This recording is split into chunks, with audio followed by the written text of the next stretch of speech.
एक छोटंसं खेडेगाव आनंदपूर. या खेडेगावात एका कष्टकरी सुतारांच्या कुटुंबात एक मुलगा जन्माला आला. सूर्यासारखा तेजस्वी आणि देखणा. छोट्याशा कुडामातीच्या घरात जणू अरुणोदय झाला. कौतुकानं मुलाचं नाव ठेवलं अरुण. वडील पेन्शनर होते, पण त्या पेन्शनचा घरासाठी काही उपयोग नव्हता. त्यांच्या व्यसनाधीनतेमुळे सगळा संसार एकट्या आईच्या जीवावर. आई निरक्षर आणि भोळसर, पण अत्यंत कष्टाळू. दिवसभर कष्ट करून घर चालवणारी ती आईच या अरुणची खरी शाळा होती. मंडळी, अरुणला अभ्यासाची फार गोडी होती. प्रतिकूल परिस्थितीतही तो शाळेत अत्यंत हुशार आणि वर्गात नेहमीच पहिला यायचा. त्यामुळे तो शिक्षकांचा लाडका आणि मित्रांच्या दृष्टीने खूप हुशार. पुस्तक वाचणं, प्रश्न सोडवणं, नवीन जाणून घेणं याच्यातच तो रमायचा. त्याला नाटकाचे खूप वेळ होते. त्याने देवारा या नाटकात वटवलेली तुषारची भूमिका लोक अजूनही विसरलेले नाहीत. अरुणच्या मनात एकच विचार असायचा की मिळेल त्या सोप्या सोप्या मार्गाने मिळेल तेवढे शिक्षण पदरात पाडून घेणे, ज्ञान आत्मसात करणे. पण स्वप्नांना पंख देण्यासाठी गरज होती पैशांची. तो पैसा मात्र अरुणकडे नव्हता. त्यावेळीच्या 10वीच्या बोर्डाच्या परीक्षेत अरुणने सर्वोच्च गुण मिळवून उमरज विभागात प्रथम क्रमांक मिळवला होता. शिकून मोठे होऊन नाव कमवायचे आणि घरचे दारिद्र्य दूर करायचे, अशी साधी साधी स्वप्ने त्याने पाहिली. मात्र घरची परिस्थिती चांगली असलेल्या त्याच्या मित्रांनी कमी गुण असूनही डॉक्टर, इंजिनियर यासारख्या पदांवर यश मिळवले आणि हा हुशार मुलगा फक्त BSc BEd पर्यंत शिकू शकतो. गुणवत्ता असूनही त्याला पुढे शिक्षण घेता येत नव्हते. त्याला कुठेतरी वाटत होते की आपल्या गावातील ग्रामस्थ मंडळी आपल्याला शिक्षणासाठी नक्कीच मदत करतील, पण तसे झाले नाही. त्यात त्यांचा तरी काय दोष म्हणा? तेही बिचारी गरिबीच्या झाडा सोसणारे, उपाशी पोटी लोक, ती काय मदत करणार? मग गरिबांच्या मुलांनी मोठी स्वप्ने पाहूच नयेत का? शिक्षणाची प्रचंड जिद्द आणि परिस्थितीची हतबलता त्याच्या मनाची प्रचंड घालमेल होत होती. वाहत्या पाण्याला कोणीतरी बांध घातल्यासारखी त्याची अवस्था झाली होती. मनावर अतिशय ताण आला. या तणावामुळे त्याच्या मनात प्रचंड हताशा निर्माण झाली. निराशा इतकी वाढली की तो मानसिक आजाराच्या गर्तेत ढकलला गेला. अनेक दिवस तो स्वतःशीच हरला. पण नियतीला त्याच्याकडून अजून काही घडवून घ्यायचं होतं. तो सावरला, हातात खडू घेतला आणि शिक्षक बनला. उंचीला कमी, तब्येत हडकुळी. यशवंतराव जाधव विद्यालय उमरज येथे शिक्षक म्हणून शाळेत पाऊल टाकताच विद्यार्थ्यांना त्याने आपलंसं केलं. विद्यार्थ्यांसाठी तो आईसारखा प्रेमळ, तर शिस्तीच्या बाबतीत वडिलांसारखा कडक. शिक्षक म्हणजे ज्ञानदानाचं पवित्र कार्य करणारा निस्वार्थी जीव. अरुण कुठेतरी अधिकारी झाला असता तर हे पुण्यकर्म त्याच्या हातून घडले नसते. होतं ते चांगल्यासाठीच असं म्हणतात ते अरुणला सुद्धा लागू होतं. त्याने चुकीच्या गोष्टींना कधीही पाठिंबा दिला नाही. संस्था चालकांशी संघर्ष केला, पण तडजोड केली नाही. सहकारी शिक्षक मित्रांशीही त्याचे खटके उडाले, पण गड्याने रामशास्त्री बाणा कधी सोडला नाही. तत्वांसाठी प्रसंगी त्याने जवळच्या जिवलग मित्राशीही नातं तोडलं होतं.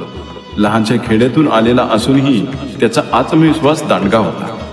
मूर्ती लहान पण कीर्ती महान, ही उक्ती त्याला चपखल लागू होत होती. त्याने पुढचं पाऊल या नावाचं एक अत्यंत उपयुक्त असे सामाजिक नाटक लिहून प्रकाशित सुद्धा केले आहे. गावकऱ्यांना मदतीसाठी तो सदैव तत्पर असायचा. आनंदपूर गावातील विद्यार्थ्यांसाठी त्याने स्वतःच्या घरी मोफत क्लासेस घेतले. कुणाला स्वतःच्या पैशाने मदत करायचा, कुणाला पुस्तकं आणून द्यायचा, तर कुणाला शाळेतील विविध योजनांमधून त्यांच्यासाठी हक्क मिळवून द्यायचा. सोबतीला कौटुंबिक जबाबदाऱ्या, न संपणाऱ्या अडचणी आणि अपार संघर्ष, तरीही एकच ध्यास, विद्यार्थ्यांचं उज्ज्वल भविष्य. सगळं कसं उत्तम चाललं असताना जीवनात पुन्हा एक वेदनादायी वळण आलं. मित्रांच्या आग्रहाखातर अरुणला ग्रामपंचायत निवडणुकीच्या भानगडीत उतरावं लागलं. विजय देखील मिळाला, पण इथेही त्याचं तत्वप्रिय मन आणि तडजोडीचा दबाव यांच्यात संघर्ष झाला. दबाव इतका वाढला की तो परत मानसिक आजारात ढकलला गेला. पण नियती व वेळ बलवान होती, म्हणून त्यातून तो सावरला. अशा कठीण प्रसंगी त्याची पत्नी त्याच्यासोबत सावलीसारखी उभी राहिली. त्या क्षणापासून अरुणने सक्रिय सामाजिक कार्यात स्वतःला झोकून दिले. गावाच्या भल्यासाठी झटू लागला. लग्न कार्य, ग्रामपंचायतीचे सामाजिक उपक्रम, इतर सुखदुःखाचे कार्यक्रम यामध्ये सहभाग घेऊ लागला. खेडेगाव म्हटले की गटतट आलेच, पण अरुणने कोणत्याही एका गटाला बांधील न राहता पक्षविरहित प्रतिमा टिकवली. गावातील वागजाई देवी गणेश मंडळाचा तो सदस्य होता. गणेशोत्सवात रांगोळी स्पर्धा, चमचा लिंबू स्पर्धा, विविध गुणदर्शन स्पर्धा, प्रश्नमंजुषा असे विविध स्पर्धेचे आयोजन तो करायचा. तसेच विविध क्षेत्रात आपल्या कामाचा ठसा उमटवलेल्या पण दुर्लक्षित राहिलेल्या सर्वसामान्य लोकांचा सत्कार समारंभ आयोजित करायचा. अरुणचे वक्तृत्व कौशल्य तर एक नंबर. सत्कारमूर्ती लोकांच्या कामाची व स्वभावाची अशी काही मांडणी करायचा की त्यांच्या डोळ्यात अश्रू दाटायचे. गावातील कोणत्याही प्रकारच्या कार्यक्रमात अरुणचेच निवेदन असणार. स्मशानभूमीतील पिंपळाच्या लहानशा रोपट्याला पाणी घालून त्याचे जतन केले. उन्हाळ्यात घरातून घागरीने खांद्यावर पाणी नेऊन त्या झाडाला घातले. आज त्याचा डेरेदार वृक्ष झाला आहे. गावातील सगळी मंडळी त्या पिंपळाला अरुण अप्पाचं झाड म्हणूनच ओळखतात.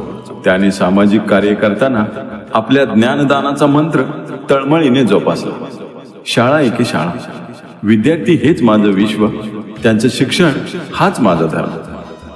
कौटुंबिक अडचणी होत्या, संसाराची ओझी होती, पण अरुणची विद्यार्थ्यांचं भविष्य घडवण्याची धडपड अखंड सुरू राहील. वर्षानुवर्षे अशीच निस्वार्थ सेवा देत एक दिवस तो क्षण आला सेवानिवृत्तीचा. त्या दिवशी शाळेतील वातावरण भारावून गेले. डोळ्यातून अश्रू वाहणारे सर्व विद्यार्थी म्हणत होते, सुतार सर, तुम्ही आम्हाला केवळ शिक्षण दिले नाही, जीवन जगायला शिकवले. गुरुजींचेही डोळे पाणावले. त्यांच्या आयुष्यातील सर्व संघर्ष, वेदना, दुःख त्या क्षणी विरघळून गेले. उरलं ते फक्त समाधान आणि मनशांती. माझं आयुष्य व्यर्थ नाही गेलं. माझ्या विद्यार्थ्यांमधून मी कायम जिवंत राहील. मी डॉक्टर, इंजिनियर किंवा अधिकारी नाही झालो, पण हजारो विद्यार्थ्यांचं आयुष्य घडवलं आणि हाच माझा खरा विजय आहे. तर मंडळी, ही आमच्या अशा शिक्षक मित्राची कथा आहे ज्याने स्वतःच्या जखमा विसरून इतरांना सूर्यप्रकाश दिला. उमरज पंचक्रोशीत आनंदपूर गावाचं नाव रोशन केलं. आम्हाला त्यांचा सार्थ अभिमान आहे, ज्यांनी संघर्षातून उभं राहून इतरांसाठी जगणं म्हणजेच खरं आयुष्य हे शिकवलं. शिक्षक दिनानिमित्त आपल्या सर्व सेवाभावी शिक्षकांना अनंत शुभेच्छा.